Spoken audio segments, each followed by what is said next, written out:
বাসায় গেছে হুজুর মিলাদ মাহফিল করতে। মিলাদ মাহফিল শেষে হুজুর এবার তার বাসার উদ্দেশ্যে রওনা দিবে। এমতো অবস্থায় ওই ব্যক্তি ডাকতে বলল, হুজুর আপনি কি খানা খাবেন না? সঙ্গে সঙ্গে হুজুর ডাকতে বলে উঠলো, না না না, আমি তোমার বাসায় খানা খাবো না, কারণ তুমি বেনামাজি, তুমি তো নামাজে পড়ো না, এই জন্য আমি তোমার বাসায় খানা খাবো না। সঙ্গে সঙ্গে ওই লোকটি বললো, হুজুর আমি তো নামাজ ধরে ফেলে দিয়েছি। নামাজকে ধরা যায়? নামাজ ধরে ফেলে দিয়েছি। সঙ্গে সঙ্গে হুজুর ডাকতে বললো, তাহলে তো তুমি আজকে ফজরের নামাজ পড়েছো? ওই ব্যক্তি ডাকতে বলল, হুজুর অবশ্যই আমি আজকের ফজরের নামাজ পড়েছি। হুজুর এবার ডাকতে বলল, তাহলে বলো তো ফজরের নামাজ কয় রাকাত? কিন্তু আসলে ব্যক্তিটা কিন্তু ফজরের নামাজ পড়েনি।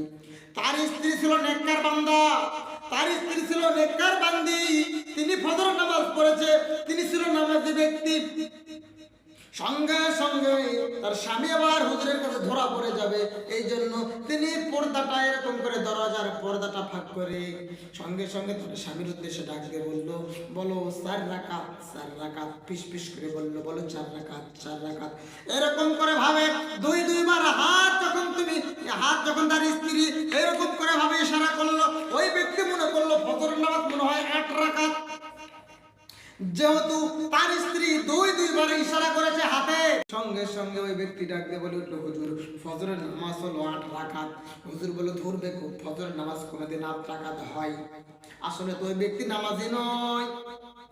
তার স্ত্রী আবার ডাক দিয়ে বলে, আরে বেকুব 8 রাকাত কেন, বলো 4 রাকাত, 4 রাকাত। এরকম করে তিনবার যখন এরকম হাত ইশারা করেছে, সঙ্গে সঙ্গে ওই ব্যক্তি ডাক দিয়ে বলে উঠলো, হুজুর আরো কিছু পারি, ভয়তে বলতেছি না। বলে, বাবা বলো বলো, তোমার কোনো ভয় নাই, তুমি তাড়াতাড়ি করে বলো।